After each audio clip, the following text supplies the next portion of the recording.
तो आज हम आयोनिक इक्विलिब्रियम का अगला पार्ट हाइड्रोलिसिस ऑफ सॉल्ट के बारे में पढ़ेंगे। सब में पहले हम ये देखेंगे how the salt is obtain. Salt is obtained by the reaction between acid and base. When acid is react with base, it gives salt and water. See here, HCl is acid and NaOH is a base. When this HCl is react with NaOH, there is a formation of NaCl salt and water. So here there is an example for the formation of salt. So all salts are formed from acid and base. There are 4 types of salts. The type number 1 is salt derived from strong acid and strong base. Means this salt is obtained from the reaction between strong acid and strong base. For example, NaCl. यहाँ पर हम देख रहे हैं कि Na ये आया हुआ है स्ट्रॉन्ग बेस से, दैट इज NaOH, और Cl आया हुआ है स्ट्रॉन्ग एसिड फ्रॉम HCl. इसी तरह से यहाँ पर और कुछ एग्जांपल है, जैसे Na2SO4 sodium sulphate, NaNO3 KCl and KNO3. ये सभी एसिड्स ये सभी सॉल्ट्स स्ट्रॉन्ग एसिड और स्ट्रॉन्ग बेस से बने हुए हैं. यहाँ पर sodium it is the part of strong base, that is NaOH, and SO4 it is a part of strong acid from H2SO4. Here also sodium is come from strong base, that is NaOH, and NO3 comes from strong acid, that is HNO3. यहाँ पर this case is come from the strong base, that is KOH, and Cl is comes from the strong acid, that is HCl. Here K is come from the strong base, that is KOH, and NO3 comes from the strong acid, that is HNO3 nitric acid. So here all these salts are derived from the strong acid and strong base. यानी यहाँ पूरे example में जो first part है वो part strong base में से आया हुआ है और सेकेंड पार्ट जो है वो स्ट्रॉन्ग एसिड में से आया हुआ है. यानी ये सभी सॉल्ट स्ट्रॉन्ग एसिड और स्ट्रॉन्ग बेस के रिएक्शन से बने हुए हैं. The second type of salt which are derive from the strong acid and weak base. अब यहाँ पर हम देखेंगे कि यहाँ पर जो सॉल्ट है उसमें का एक पार्ट स्ट्रॉन्ग एसिड में से आया हुआ है और दूसरा पार्ट वीक बेस में से आया हुआ है. For example ammonium chloride NH4Cl. यहाँ पर NH4 ये आया हुआ है वीक बेस में से, दैट इज NH4OH, और Cl पार्ट आया हुआ है strong acid, that is from HCl. So this salt is derived from strong acid and weak base. The third type of salt which is derived from weak acid and strong base. इसका मतलब है इस salt में एक part weak acid में से आया हुआ है और दूसरा पार्ट स्ट्रॉन्ग बेस में से आया हुआ है. For example CH3COO Na sodium acetate. इस सॉल्ट में CH3COO ये पार्ट आया हुआ है weak acid, that is acetic acid CH3COOH में से, और Na ये पार्ट आया हुआ है strong base, that is from NaOH. इसी तरह से यहाँ पर और भी एग्जांपल है, जैसे potassium cyanide KCN. This K comes from the strong base, that is KOH, and this Cn comes from the weak acid, that is HCN. और उसके बाद के एग्जांपल में Na2CO3 सोडियम कार्बोनेट.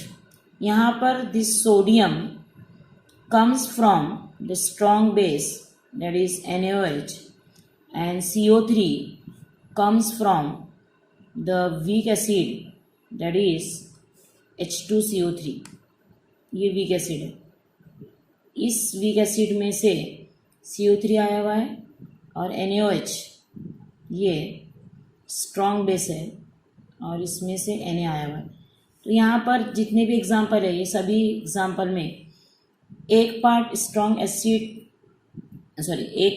बेस में से आया हुआ है और दूसरा पार्ट वीक एसिड में से आया हुआ है. इसी तरह से हम देखेंगे the fourth type of salt. The salt derive from weak acid and weak base. तो ये जो लास्ट टाइप के सॉल्ट है ये डिराइव किए हुए हैं, यानी ऑब्टेन किए हुए वीक एसिड और वीक बेस से. मतलब इसमें का एक पार्ट वीक एसिड में से आया हुआ है और दूसरा पार्ट वीक बेस में से आया हुआ है. For example CH3COO NH4 ammonium acetate. यहाँ पर CH3COO एसीटेट पार्ट जो है आया हुआ है from weak acid, that is acetic acid CH3COOH, और दूसरा पार्ट NH4 वो आया हुआ है from weak base, that is NH4OH. इसी तरह से यहाँ पर और एक एग्जांपल है NH4Cl. यहाँ पर ये NH4 it is comes from the weak base, that is NH4OH, and Cn comes from the weak acid, that is HCl. यानी यहाँ पर जितने भी एग्जाम्पल है they are derive from weak acid and weak base. अभी हमने 4 अलग अलग टाइप्स के सॉल्ट पढ़े हुए हैं. उसके बाद हम पढ़ने वाले हैं the concept of hydrolysis of salt, यानी सॉल्ट की रिएक्शन वाटर के साथ. तो ये पढ़ने से पहले हम यहाँ पर एक एग्जांपल देखेंगे. NaCl ये एक सॉल्ट है जिसमें Na+ आयन इज कैटायन है और Cl- आयन ये अनायन है.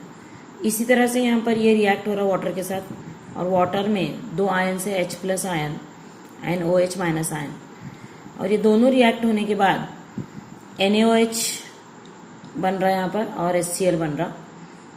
इस रिएक्शन को हाइड्रोलिसिस ऑफ सॉल्ट कहते हैं. तो यहाँ पर हम देख रहे हैं कि सॉल्ट के कैटायन अनायन और दोनों रिएक्ट हो रहे आयंस ऑफ वाटर के साथ और सॉल्यूशन में या तो एसिडिटी प्रोड्यूस करते हैं या अल्किनिटी प्रोड्यूस करते हैं या न्यूट्रलिटी प्रोड्यूस करते हैं. So the definition of hydrolysis of salt is the reaction in which cation anion or both of the salt react with ions of water to produce acidity or alkalinity और neutrality. अब यहाँ पर हम 4 जो अलग अलग टाइप के हम सॉल्ट पढ़े हुए हैं वो चारों सॉल्ट का हाइड्रोलिसिस पढ़ने वाले हैं और वो चारों सॉल्ट के हाइड्रोलिसिस में सॉल्यूशन में एसिडिटी प्रोड्यूस होती या बेसिसिटी प्रोड्यूस होती या न्यूट्रलिटी प्रोड्यूस होती है, हम वो भी देखेंगे. तो सब में पहला जो सॉल्ट यहाँ पर हम देख रहे वो है the salt of strong acid and strong base. ये पढ़ने के लिए हम एग्जाम्पल ले रहे NaCl is the salt of strong acid that is HCl and the strong base NaOH. यानी NaCl जो है ये सॉल्ट स्ट्रॉन्ग एसिड HCl और स्ट्रॉन्ग बेस NaOH से बना हुआ है. It dissolve in water dissociate completely into ions. जब हम इसको वाटर में डिजॉल्व करते हैं तो ये कंप्लीटली डिसोसिएट होता है Na+ और Cl- आयन में. चारों टाइप के सॉल्ट ये कंप्लीटली डिसोसिएट होते हैं वाटर में, इसलिए हम इनको स्ट्रॉन्ग इलेक्ट्रोलाइट में इंक्लूड किए हुए जो हम पहले पढ़ चुके हैं. यहाँ पर Na+ आयन और Cl- आयन ये दोनों आयन वाटर के साथ रिएक्ट नहीं होते because they are from strong electrolyte and they dissociate completely. यानी Na plus ion and Cl minus ion have no tendency to react with water. This is because of the possible products of NaOH and HCl are the strong electrolytes and dissociate completely. यानी Na plus ion और Cl minus ion ये water के साथ react नहीं होते, इसलिए यहाँ पर रिएक्टेंट और प्रोडक्ट दोनों सेम है, इसलिए यहाँ पर जो सॉल्यूशन होता है वो न्यूट्रल होता है। यहाँ पर हम ये याद रखेंगे कि जब भी hydrolysis of salt of strong acid और स्ट्रॉन्ग बेस होता है तो सॉल्यूशन हमेशा न्यूट्रली मिलता है। So the hydrolysis of salt of strong acid and strong base gives neutrality in the solution. उसके बाद हम देखेंगे second type of salt, that is salt of strong acid and weak base. इसका हम hydrolysis पढ़ेंगे, तो इसके लिए हम सब में पहले यहाँ पर एक एग्जांपल ले रहे CuSO4। ये जो सॉल्ट है इसमें स्ट्रॉन्ग एसिड का पार्ट है SO4 जो H2SO4 में से आया हुआ है, और वीक बेस का पार्ट है Cu जो CuOH ट्वाइस में से आया हुआ है। When CuSO4 is dissolved in water, it dissociate completely. यहाँ पर भी हम देख रहे हैं कि CuSO4 ये सॉल्ट वाटर में कंप्लीटली डिसोसिएट हो रहा है। चारों भी टाइप के सॉल्ट वाटर में कंप्लीटली डिसोसिएट होते हैं, ये तुम्हें यहाँ पर याद रखना है। तो यहाँ पर हमने अभी देखा कि CuSO4 ये एक्वियस मीडियम में कंप्लीटली आयोनाइज हो रहा है, Cu+2 ion and SO4 -2 ion. यहाँ पर SO4 ion does not react with water.